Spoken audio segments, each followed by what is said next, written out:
Cek. Bismillahirrahmanirrahim. Assalamualaikum warahmatullahi wabarakatuh. Selamat pagi, salam sejahtera untuk kita semua. Ya, untuk sebelum kita masuk ke materi, saya ingin menghimbau untuk sama-sama kita mematuhi protokol kesehatan COVID-19 yang sudah dianjurkan oleh Kemenkes Republik Indonesia ataupun WHO. Nah, kenapa kita harus mengikuti protokol kesehatan? Kita udah melihat di belakangan ini peningkatan kasus infeksi dari COVID-19 ini lumayan membludak. Tiap hari selalu aja ada yang positif COVID ini. Nah, sudah banyak berita penumbuhan klaster-klaster COVID-19 ini. Nah, kita sama-sama sekarang mengingatkan khususnya diri pribadi ataupun kalian sendiri untuk sama-sama kita mematuhi protokol-protokol kesehatannya seperti memakai masker apabila keluar rumah, tetap jaga jarak minimal 1,5 meter, sering-sering cuci tangan menggunakan sabun dengan cuci tangan yang benar. Nah, kita sama-sama dan jangan lupa kita sama-sama berdoa agar pandemi COVID-19 ini segera berakhir. Dan setelah berdoa jangan lupa kita tetap berikhtiar dengan mengikuti protokol kesehatannya. Oke, semoga kalian di rumah sangat baik-baik saja. Jangan keluar rumah apabila tidak diperlukan. Tetap jaga kesehatan. Itu udah.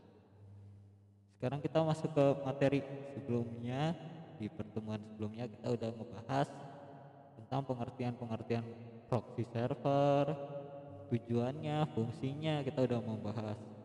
Nah, sekarang kita akan membahas secara prakteknya ataupun implementasi proxy server dalam Mikrotik. Sebenarnya proxy server itu terdapat juga pada Debian ataupun Windows Server.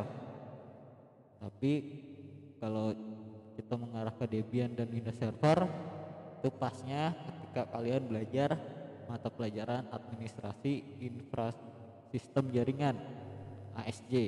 Nah, di ASJ itu nanti kalian akan belajar proxy server secara Windows ataupun secara Linux. Kalau di Linux aplikasinya itu menggunakan yang namanya Squid. Nah, kita juga akan nanti agak menyerempet sedikit tentang sistem-sistem Squid-nya, karena saya akan sedikit memadukan antara Squid dengan web proxy server dari Mikrotik ini. Nah, di proxy server Mikrotik kita kenal dengan namanya web proxy. Nah, web proxy ini terdapat pada menu IP. Nah, di menu IP ini ada web proxy. Nah, kita setting dulu web proxy-nya. Udah kita klik enable, apply. Jadi yang nanti kalian rubah enable, test administratornya admin, ini test on disk, ada. Nah, setelah itu, web proxy ini digunakan kebanyakan untuk blokir situs. Jadi jaringan kita tidak boleh mengakses situs apa. Ini menggunakan yang namanya web proxy atau proxy server. Nah, di web proxy akses ini kita kasih. Nah, di sini di destination hostnya kita masukkan.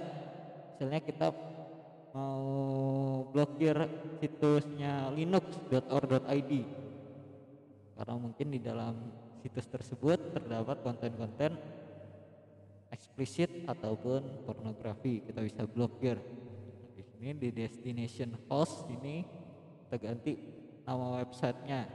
Nah, apabila kalian mau blokir misalnya jaringan komputer ini gak boleh download MP3 atau misalnya gak boleh download MP4.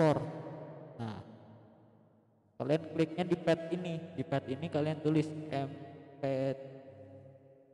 ini bintang dulu .mp3. Nah itu contohnya kalau kalian mau ngeblok download mp3. Ya karena saya mau bloknya situs dulu, nah kita klik situs, actionnya kita deny, kita apply. Ya setelah kita apply, ini udah enable just administrator, sudah apply, oke. Nah kita setting dulu firewallnya. Nah kenapa kita setting firewall?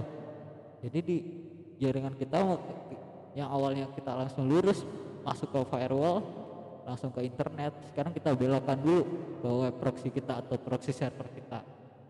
Jadi jaringan harus komunikasi datanya yang tadinya jalurnya lurus, kita belokkan dulu baru kita luruskan. Jadi ada sedikit pembelokan jalurnya, jadi masuk dulu ke host dari si web proxy server ini atau proxy server di dalam MikroTik ini.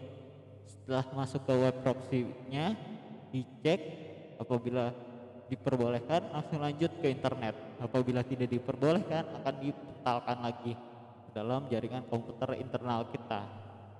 Nah itu konsepnya, makanya kita buat rule NAT-nya dulu. Nah chain-nya kita ganti destination NAT, protokolnya kita isi TCP, destination port-nya kita pasang 80. Nah di action ini kita ganti redirect to port. Tadi kan kita setting tadi di web proxy-nya 3128 menggunakan port dari Squid. Jadi kita pinjam portnya Squid, kita masukkan ke web proxy. Nah ini jalur kita masukkan dulu ke port 3128 dari port Squid yang kita pinjam ini. Jadi kita masukkan baru kita luruskan ke internet. Nah ini kita isi 3128, redirect, apply. Nah setelah kita belokkan nih, udah. Nah sekarang kita restart untuk melihat apakah berhasil kita nggak konekinnya.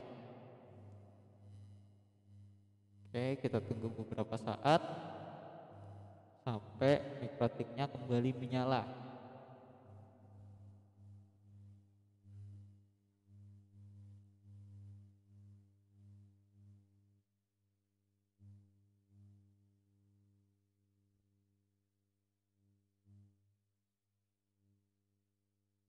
Nah kita tunggu, tadi kan kita blokir situs linux.org.id ya. Nah nanti setelah MikroTik-nya sudah menyala, kita cek, kita akses situs tersebut. Apabila masih bisa buka berarti ada beberapa error dalam redirect ke proxy kita. Nah ini MikroTik kita udah hidup kembali, kita buka coba di browsernya tadi linux.org.id.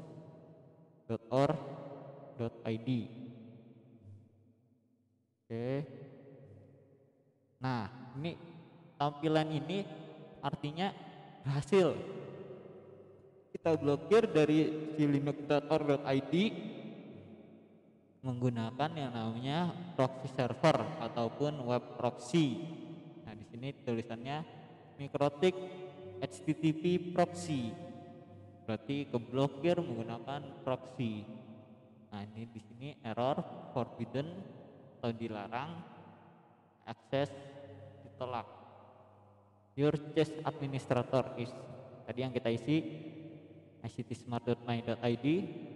Oke, while trying to retrieve the URL linux.org.id, akses denied atau akses ditolak. Ketika kalian mau mengakses linux.org.id, aksesnya ditolak oleh administrator kalian menggunakan HTTP proxy atau web proxy-nya MikroTik. Nah itu aja untuk praktikum proxy servernya dalam blokir situs menggunakan web proxy ataupun proxy server. Kurang lebihnya saya mohon maaf. Saya akhiri. Wassalamualaikum warahmatullahi wabarakatuh.